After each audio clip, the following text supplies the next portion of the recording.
Stocks ready to fly. पहला stock G Power India Limited, दूसरा PNC Infratech limited.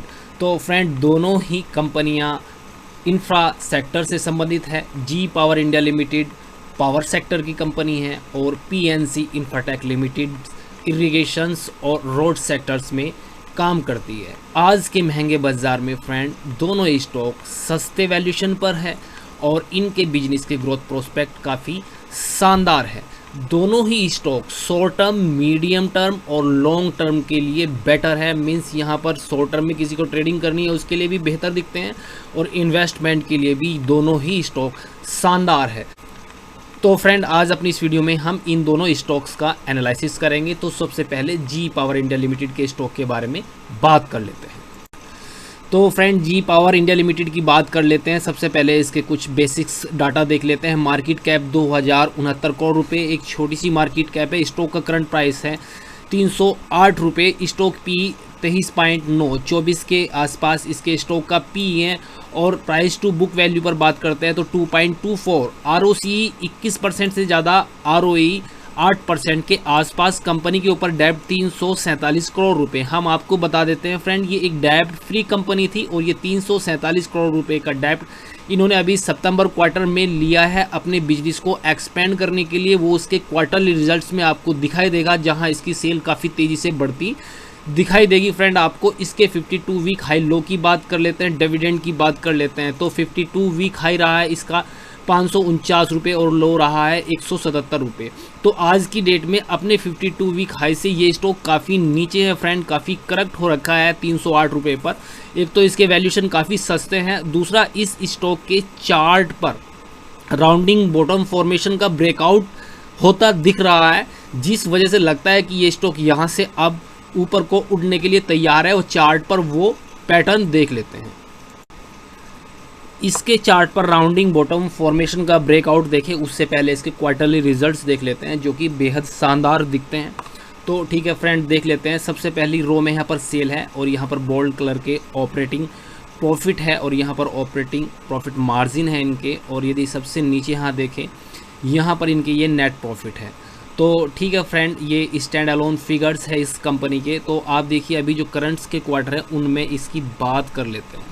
आप देखिए अभी मार्च क्वार्टर के इस कंपनी के रिजल्ट्स नहीं आए हैं जो कि काफ़ी शानदार आ सकते हैं, बेहतरीन आ सकते हैं। आप यहाँ पर देखिए जून क्वार्टर में 432 करोड़ की इनकी सेल थी या इनके रेवेन्यू थे और यहाँ पर सितंबर की बात करें तो 888 करोड़ की और दिसंबर क्वार्टर में ये 1093 करोड़ रही है। ऐसी सेल, ऐसे रेवेन्यू इसके हिस्ट्री में कभी नहीं रहे किसी भी क्वार्टर में। पीछे तक के सभी क्वार्टर्स हम आपको दिखा देते हैं फ्रेंड्स। मैंने आपको बताया था कि ये सितंबर क्वार्टर के आसपास या जून क्वार्टर में ही इन्होंने जो डेब्ट है उनकी कैश बुक में वो डेट इन्होंने लिया था फ्रेंड। और वहाँ पर ये इन्होंने अपने बिजनेस को एक्सपेंड करता इनका दिख रहा है। इनकी सेल काफ़ी तेज़ी से बढ़ी है।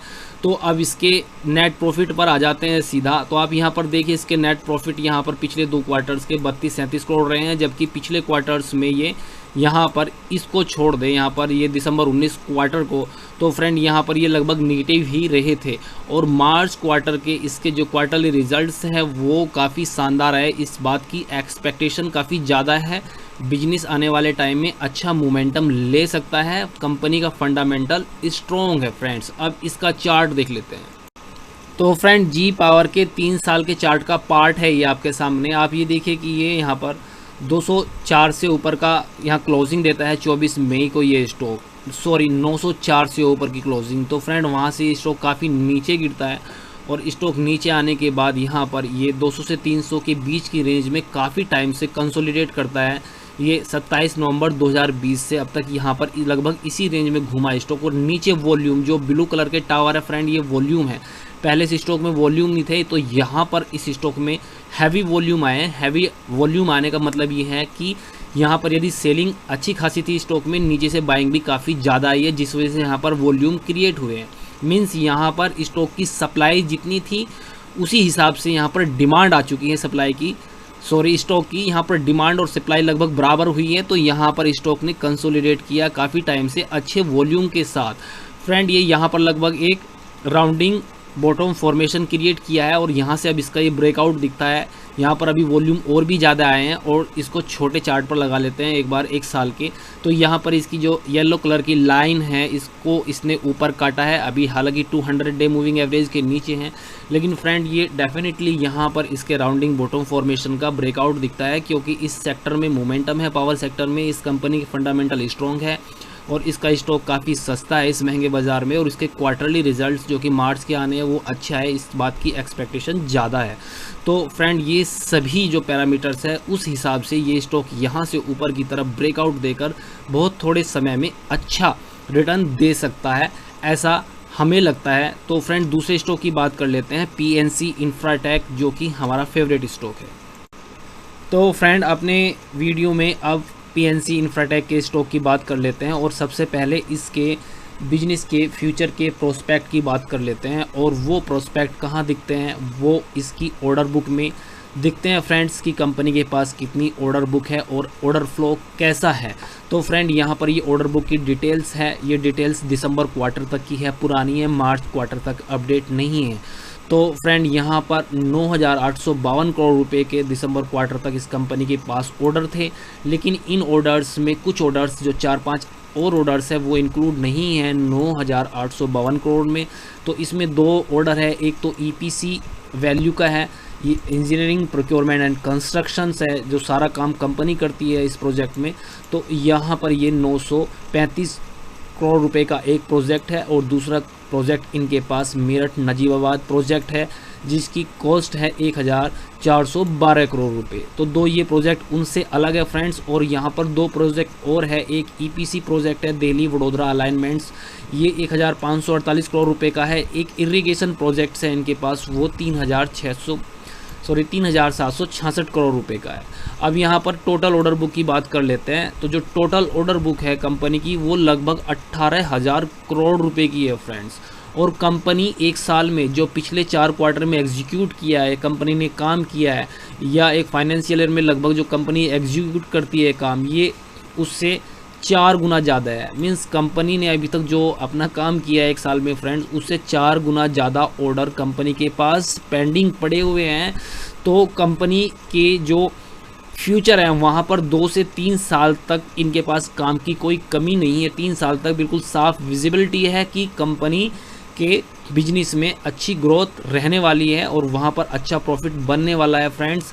अब यहाँ पर हम आपको इस कंपनी के जो स्टॉक्स के टारगेट हैं, जो काफ़ी अलग अलग लोगों से, अलग अलग एजेंसी से आए हैं, उनकी बात कर लेते हैं। काफ़ी ज़्यादा न्यूज़ है और नीचे एनालाइज के जो इसके टारगेट है फ्रेंड्स, तो यहाँ पर टारगेट की बात कर लेते हैं।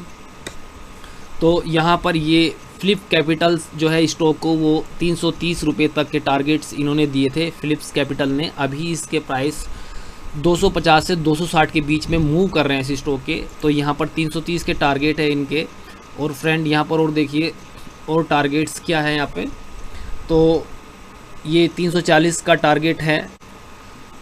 सेंट्रम का यहाँ पर सेंट्रम ब्रोकिंग का यहाँ 340 रुपये का टारगेट है इस स्टॉक में। IDBI कैपिटल्स का 331 का यहाँ पर टारगेट है। आनंद रट्टी का 312 का, एडलवाइस का यहाँ पर 305 का, और ICICI डायरेक्ट का 300 रुपये का टारगेट्स है।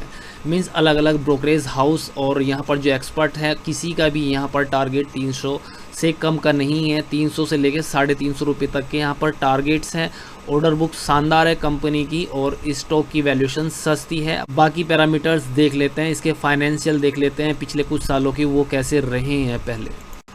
तो friend year wise profit and loss account देख लेते हैं PNC इंफ्राटेक का। सबसे पहली रो में यहाँ पर सेल, ये बोल्ड कलर के ऑपरेटिंग प्रॉफिट, और यहाँ पर ये सबसे नीचे जो बोल्ड कलर्स में है यहाँ पर इसके नेट प्रॉफिट, और उसके नीचे यहाँ पर अर्निंग पर शेयर। तो फ्रेंड पुराना डाटा है, अभी पिछले जो यहाँ पर साल रहे हैं उनकी बात कर लेते हैं। तो फ्रेंड यहाँ पर देखिए अभी ट्रेलिंग 12 मंथ्स, ये 2021 का डाटा अपडेट नहीं हुआ है क्योंकि मार्च क्वार्टर के रिजल्ट्स नहीं आए हैं। मार्च 2020 से इसको कंपेयर कीजिए, यहाँ पर इनके प्रॉफिट अच्छे रहे हैं फ्रेंड। ये 437 करोड़ रुपए के पेंडेमिक के बावजूद यहाँ पर इनकी सेल 5,270 करोड़ रुपए रही है, जबकि मार्च 15 में इनकी सेल कुल 1,861 करोड़ थी। देखिए ये कितनी तेज़ी से बढ़ी है। मार्च 16 में ये 2837 रही थी, मार्च 17 में और 18 में ये कुछ कम रही वहाँ के मुकाबले 2252, 2411 करोड़। लेकिन मार्च 19 में अच्छी रिबाउंड हुई है यहाँ पर सेल, और ये 3774 करोड़ रुपए, और मार्च 20 में 5603 करोड़ रुपए। और फ्रेंड यहाँ पर जो मार्च 21 फाइनेंशियल ईयर की सेल है वो इससे ज़्यादा रह सकती है यदि मार्च क्वार्टर अच्छे आते हैं, जिसकी उम्मीद काफ़ी ज़्यादा है कि मार्च क्वार्टर के रिजल्ट्स इस कंपनी के अच्छे आएंगे। और यहाँ पर देखिए इनकी फ्रेंड्स जो यहाँ पर नेट प्रॉफिट है फाइनली वो देखिए 91 करोड़ था 2015 में। हालांकि 2016 में यहाँ पर इनके नेट प्रॉफिट काफ़ी ज़्यादा रहे थे क्योंकि यहाँ पर जो इनका नेट प्रॉफिट है काफ़ी तेज़ी से यहाँ पर ये बढ़ा था फ्रेंड। तो अब यहाँ पर देखिए फाइनली ये 209 करोड़ रहे 2016 में, 2017 में 118, 2018 में 243, 2019 में 351, 550 और लगभग उसी रेंज में इस फाइनेंशियल ईयर में ये रहने वाले हैं फ्रेंड। पेंडेमिक के बावजूद यहाँ पर पेंडेमिक की वजह से 2 क्वार्टर इस कंपनी के बिल्कुल ख़राब गए थे, पहले 2 क्वार्टर फ्रेंड। उसके बावजूद यहाँ पर ऐसी अच्छी परफॉर्मेंस है इस कंपनी की, और मार्च क्वार्टर डेफिनेटली शानदार रहने वाला है। तो फाइनेंशियल स्ट्रॉन्ग है कंपनी के, और इसका स्टॉक का वैल्यूएशन भी काफ़ी सस्ता है। अभी पी रेशो कहीं इसका 14-15 से नीचे ही है फ्रेंड्स। आज की डेट में प्राइस टू बुक वैल्यू पर भी सस्ता है स्टॉक। तो फ्रेंड डेफिनेटली ये स्टॉक यहाँ से अच्छे रिटर्न दे सकता है जैसे इसके Q4 के रिजल्ट्स आएंगे। तो फ्रेंड ऐसा हमारा मानना है, ऐसा हमारा एनालिसिस है, हम गलत भी हो सकते हैं। तो आपसे रिक्वेस्ट करेंगे कि आपने यदि इन स्टॉक में कोई पोजीशन बनानी है तो आप अपने फाइनेंशियल एडवाइज़र से सलाह जरूर लीजिएगा। धन्यवाद।